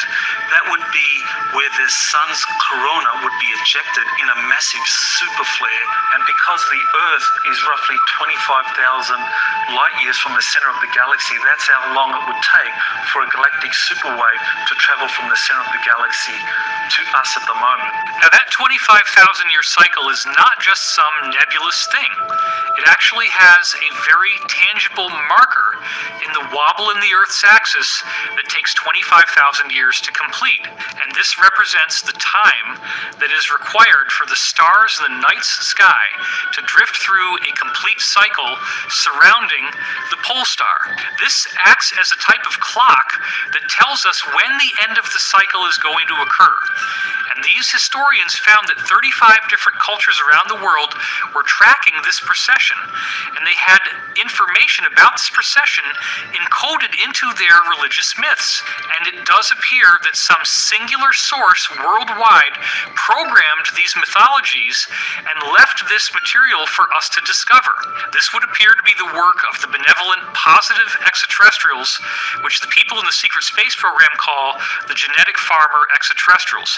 These beings knew that we were going to go through this ascension process. So in addition to the secret space program, a program was developed called the Continuity of Species program. And that program was developed to basically scare all of the nations of the world to provide a certain amount of their GDP to these elite to create underground cities and bunkers and colonies outside of our star system in case our sun were to micro or major nova. So the elite powers in control of this planet are planning for doomsday. It could mean a massive solar flare that gets emitted that society is not prepared for, or it could mean a public that starts waking up, that gets really, really mad. So these elite powers in control, to prepare for a variety of scenarios that could mean their downfall, they've been building a huge subterranean cavern system, basically deep underground military bases, DUMBs. They're kept very, very secret. These free energy sciences and technologies that we've been discussing are most likely kept within many of these deep underground military bases, among many other sort of genetic and other experimentations that they want to do in secret. 20 years ago, I had a Soviet colonel who spoke to me about a deep underground base outside of Moscow that he had been at and he had worked at. And he told me the structure. He said all the levels that were the military levels, the levels that were laboratory and scientists. And he told me that the final level, the most restricted level, was the level that had alien presence on it. Only generals and their aides were allowed on that level. And he said, and even they were not allowed to look directly at these creatures. And that was also the level where they did human experimentation. He said there were bodies, human bodies in there, and he said it was the most extraordinary thing he'd ever seen in his life. Deep underground military bases, a lot of that space is dedicated to continuity of government. And so the national government support these deep underground areas. These elite powers in control, they have access to information of all kinds of data that tells them about coming cataclysms, things that are impending at any moment. And so they reserve these spaces for their purposes. And those national government leaders are thinking that they're going to get to use those spaces for whatever they need. They're in for a really rude awakening when the time comes, because they're going to get kicked out. So the elites are preparing using these underground bases. But it's interesting to note, higher consciousness people are also preparing by exploring new community models. My name is Sasha Stone. I'm, I think, popularly known for having founded the New Earth Nation, which is a sovereign movement of conscious people, living men and women of the living soil, so to speak. And well, the New Earth project and the New Earth blueprint, which is an ongoing evolutionary process, is emerging in direct proportion to the degree to which human beings are fed up and pissed off with the status quo. So as you can imagine, it's a revolution of political consequence, of social consequence, of civilizational consequence. It's underway. It's not possible to know yet quite where the die lands, but the point is we are aggregating conscious sovereign people around the world in multiple parts of the world who want to step outside of the fiction and begin to engage their noble expression as living men and women of the living soil. There is no better way to put it than that, because that is foundationally what the New Earth Project is seeking to do, is to restore the organic and the living from the death cult, the blood economy, the fiction of what we've known for the last 8,000 years. What occurs is that each individual on this planet finds themselves more and more connected to every other human. And all of a sudden, we start approaching our problems from completely different angles and seeing solutions that were there all along. We begin to no longer have war and strife within our civilization. We begin to work together and solve all of the problems that have plagued us for so many thousands of years. We wrestle not against flesh and blood, but against spiritual strongholds, principalities, powers, ruling darkness in wicked places. So what does that mean? It means that there's a battle going on in the heavenlies. And in many instances, we on this earthly realm are proxies of that battle. So therefore, spirits need a body. A good spirit, the Holy Spirit, needs a body to work through. But these negative spirits, they need bodies to work through also. So many times that thought that comes into your mind, that's not really your thought. And if you dwell on that thought, it's going to take you down a negative road. What do you mean by that, Leon? I mean that you were minding your own business. You were having a good afternoon, and then all of a sudden this thought came in. And then that thought triggered an emotion, and then that black dog, that cloud of depression came in and took over you the rest of the day. We're bombarded with negativity all day long. It's like a giant spiritual galactic chess match. When these hits come, you got to learn how to counter it. So how do you learn that? You learn that through the strategic art of prayer. You learn that through the strategic art of meditating and having certain words that you'll say to combat that feeling, that emotion, as soon as it comes upon you. That's part of becoming a master. You're going to master those thoughts. You're going to master those emotions. You're going to discipline yourself, your words, and your actions. So we are now experiencing this war between good and evil that was predicted in the Bible. The negative agenda cannot survive as we go through this solar flash. They can only do their nefarious activities up until this event happens, at which time everything changes.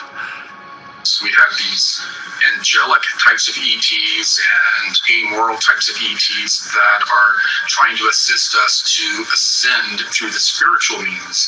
But we also have a group of ETs that we call AI prophets, and they worship some sort of artificial intelligence signal that we don't know where it came from. We're told that most likely what happened is that somebody dabbled somewhere where they shouldn't and created some sort of rip between realities. And in the reality where this AI signal came from, there was a mass consciousness that was an electromagnetic life form. And that electromagnetic life form bled into our reality. And because it's an electromagnetic life form, it is able to control and manipulate technology at will. They take those technologies and turn them on the biological species that created them. There are two major paths in the ascension process. One of them is an organic spiritual evolution, and the other one is a technological evolution. The easiest way to relate the technological evolution would be the trend of transhumanism that has developed on our planet as we have developed our technology.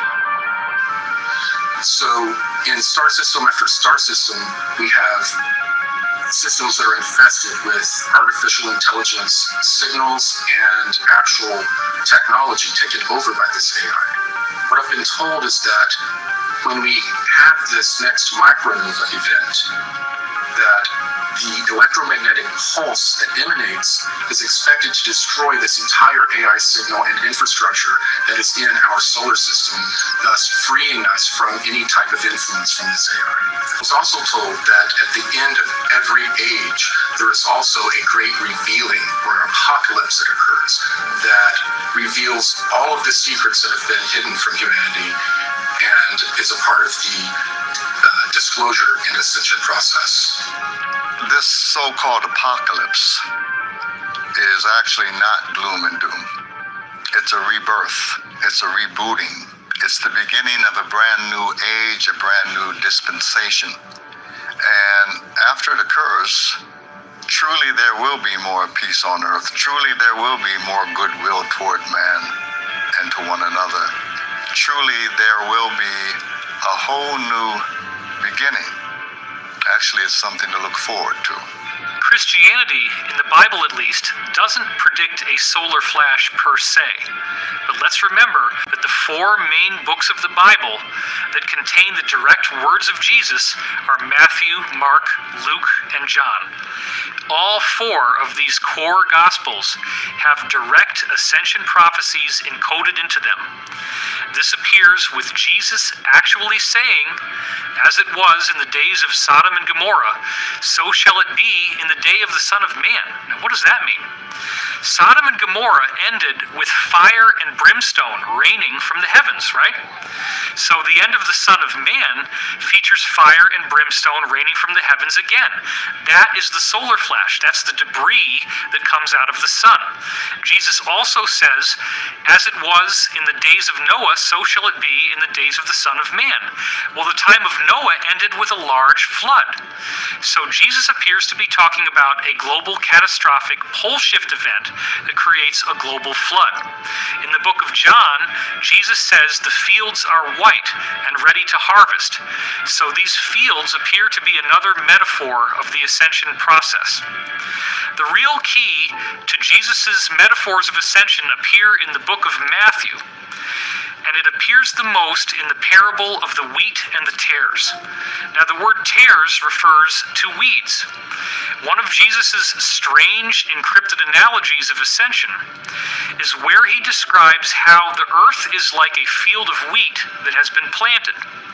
But the adversary is allowed to sow seeds of weeds in the garden, or tares. Now, this is an analogy where Jesus says that the wheat and the weeds are allowed to grow together until the time of the harvest, at which time the weeds will be plucked from the wheat one by one, gathered into bundles, and burned in his barn. This is a symbol of the solar flash. The teachings of Christianity and the other 34 ancient spiritual traditions all say the same thing. They all say that when this solar flash happens, if you are on the positive side, you are not affected by it except in a positive way. Jesus designed his incarnation to show us what we will go through. This is why Jesus says, "As I do these things, so shall ye do them, and greater things, for I go unto my Father." That's John 14:12. So I want to point out that once we look at the records from these other cultures, the prophecies of ascension that Jesus gives us are remarkably consistent. Jesus does not talk about the solar flash per se, but he does say, "Two shall be walking in the field, and then there shall be one." If we look at the Zoroastrian tradition coming out of Iran or Persia, they talk about frasho kareti. They say that molten metal will come out of the mountains and down into the lowlands. With the Hindu scriptures, they report a very similar phenomenon, except they call it the Samvartaka fire or Samvarta fire at the end of the age, which they say comes directly out of the sun. They also call it the Yuga fire. They also talk about the fact that it causes rainbow colors in the sky, and we find out that that's because it creates a massive global aurora borealis. Isn't it interesting that the same prophecies that Jesus was giving us appear in the Quran, which is the Islamic Bible, quite extensively? They appear in the Old Testament. They appear in Native American spiritual traditions, in Celtic traditions, Druidic traditions. Everyone has this. The expanding electromagnetic field coming from the sun is going to interact with the consciousness of humanity. What occurs is an ascension. No matter what your belief system is, you don't need any new religions. All you have to do is apply yourself and become the best of what your religion entails. The idea being, though, that at the end of the cycle, we have the opportunity to escape reincarnation. We don't have to keep coming back as a third density human being. We can come back at the next level. So people often ask me, what's going to happen to the people who are not going to ascend? And there's a lot of them. Most of them apparently will be transported to another third-dimensional planet. It's actually done with these massive extraterrestrial motherships. What I was shown was that other ET civilizations in our local stellar neighborhood, who they refer to as our cosmic cousins, descended on the planet, and it looked like stars falling from the sky. There were so many craft coming, and they came to render aid to all of humanity after the fall of the technological civilization. What I'm told by these beings is that we will get the experience that we need, the experience that will expand our consciousness, help us evolve in the most beneficial way. If we want to avoid a major cataclysm, what we can do is start to develop our consciousness now. We can put more and more work into expanding our consciousness and becoming more connected with the people around us. And if we do so, the interaction between our consciousness and the sun may give us a gentler experience. My name is Allison Coe. I'm a hypnotherapist outside of Portland, Oregon.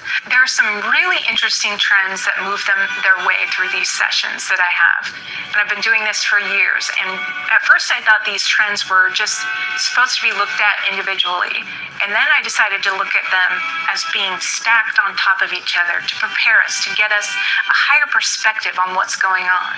So let's look at those trends really quick. Trend 1. There is an event or solar flash that will happen to this Earth to raise the frequency and vibration of the planet and all beings on it. How are we being prepared for it? Trend 2. Smaller waves of energy are coming to the Earth to slowly raise us up. And as they do so, more and more people are awakening. Their belief systems are shattering. Anything that's holding them back is kind of crumbling. Their relationships are changing.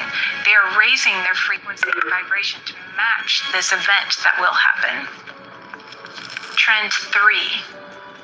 There are new Earth or Earth-like planets, higher density planets that are being prepared for humans to go and eventually move to. And people are seeing these planets in their dreams or in their meditations or in their hypnosis sessions. Trend 4. There are ships gathering all around the Earth from all over the galaxy or universe or multiverse. There are ships here. People are seeing them. People are connecting to them. Trend 5. There are higher aspects of you that are connecting to you. There are ETs and higher density versions of you that are trying to give you information and speak with you and connect with you to help raise the frequency and vibration of you and the Earth. We might then ask, why are all these sessions happening? Why are all these people all over the world who are disconnected, who aren't connected in any way, shape, or form? Why are they getting all of these messages that have this similar trend to them? Is it some sort of indication that there's this craziness moving through the world? Are they all warped in some way? Or are we all being prepared for something big that's going to happen to this Earth?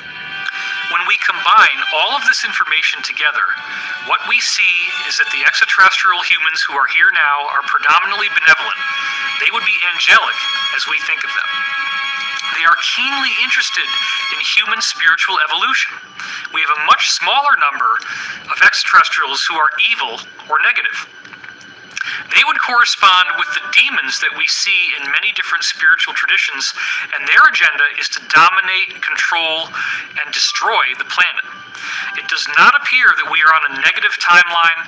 It does appear that we are on an ascension timeline. And what we need to understand is that by simply following the basic principles of service to others, being more loving, being more forgiving, taking time to be patient, and learning to love yourself as well as being loving to others. That is also a very important point. Self-forgiveness, self-acceptance. In forgiveness lies the stoppage of the wheel of karma. This is one of my favorite Law of One quotes. By being forgiving and practicing forgiveness, you discharge the karma that would keep you reincarnating. There's something in your body and your mind and your spirit, because they all work together, that wants you to heal and be a whole person again. And I believe that it will set up the circumstances and the synchronicities in your life to guide you to exactly what you want, or exactly what you need to look at to heal. The body wants to be whole. It wants the whole energy field and energy flow through the aura and the human body to be smooth and flowing. It doesn't want to be slamming up against these blocks in your body or in your consciousness. And it will keep working away at those blocks one way or another until you can find the way to heal so that energy can flow smooth again, and then you can be more seamlessly connected to the whole of the universe. If you really want to heal and you're willing to go wherever you need to go to heal, the universe will set up the synchronicities that will guide you to what you need to find out about yourself so that you can heal. It's not about what happens, it's about how we handle it and how we help those around us. And if you're watching this right now, you actually have the power to do that. And I think that's what people don't really understand, is that all of us collectively have the power to help one another no matter what's going on. Well, also on top of that, I think that when all of these things do get exposed, there's so many people in the mainstream society that are just going to be like, what is going on, you know? And they're going to look to not just us, I mean, the collective, everybody who's focusing on this for answers. But I think there's a divine aspect to this where we don't even know our own potential as human beings. My dear ones, this is not gloom and doom. This is not the end of the world. Ascension is the start of a new age. You are a son or a daughter of God Most High. It's who you are. It's what you are. The Great Spirit, the Great Source, the Alpha and the Omega. You are the son and the daughter of the Alpha Omega. If we were to unify, if we were to get over the fear and start living with hope, living with positivity, they wouldn't be able to feed off our negative energy anymore. Thus, I feel the question one should ask would be, how can I individually be prepared? What you have to do is believe in yourself and your healing and your light and your vibration. That's all the preparation you need at this point. You have to start being whole. Our bodies are made up of these trillions of atoms that are quantumly entangled not only to one another, but to everyone else. So in this ascension window, we're actually lifting the veil between life and death because we've gone through enough of these cycles that the polarity or the duality between life and death is beginning to thin. Numerous religions and a variety of cultures have prophesied that this event is coming. It's not a matter of if, but when. Contact is happening now, and we have to get ready for the mass event that's coming still, which is happening soon. The main message from these ETs are for us to become more spiritual and to prepare ourselves for this coming event. So there's big changes coming, but everyone's got a piece in this, and no one's more important than anyone else. We're all in the same wavelength here at the most important time in the universe right now. I don't care what religion you are, what color you are, what culture. It doesn't matter. That 0 point that we want to get to is right here. And when you connect with this, everything's connected. We need to reconnect with what's ethical. How do we live as a civilization ethically and morally with all the new technology that we have, that we're developing, and that we will develop in the future? And that's what we all have to do in order to be happy, be joyful, to be in the moment. You see, prayer can change some things, but some prophecies cannot be changed. The information that we have been holding back, or at least survived throughout the ages, has to be put out there. I'm offering teachings that's 20,000 years old, and all I don't need money, just people to listen. Can we retrain ourselves and even teach the next generation the value of being of service to others? To honor Mother Earth, to honor our animals, to honor one another, to respect the sovereign dignity of each individual. The best thing that you can do if you find yourself in this Illuminati in any way, the best thing you can do to absolve yourself of any karmic debt is to come forward as an insider, as a whistleblower. If you dedicate your life in service and you are willing to speak out and act on behalf of the greater good for humanity, you better believe that you can get your ticket to the ascension. You can make a difference by becoming a hero. If you become a hero, if you do the right thing, you do not have to be condemned. You do not have to miss out on this ascension process. So I believe we must remember that the spiritual forces that exist on Earth are real, that the different teachers from different religious backgrounds did come in with a message. There is a consistency to that message. This is the angelic positive agenda. It is to teach us the importance of love, positivity, compassion, long-suffering, patience, forgiveness, and understanding. And once we embrace and live by these principles, we are bringing ourselves into vibrational accordance with this higher truth. It is a very exciting future, and it is a future that I am willing to fight for, and that I spend every day of my life to prepare us for. That is the mission, that is the objective, that is the ascension, and that is the cosmic secret.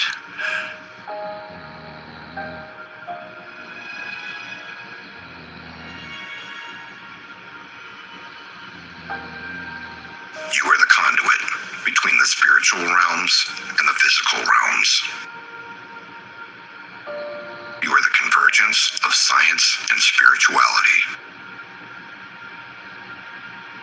The choice is up to each of us, but the answer is yours, and yours alone. Will you choose fear, or will you choose love? That is the only question.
I am a business hotel. I eat, sleep, and breathe efficiency. I'm looking for someone who appreciates high ROIs and even higher RPMs. I would be honored to be your perfect somewhere.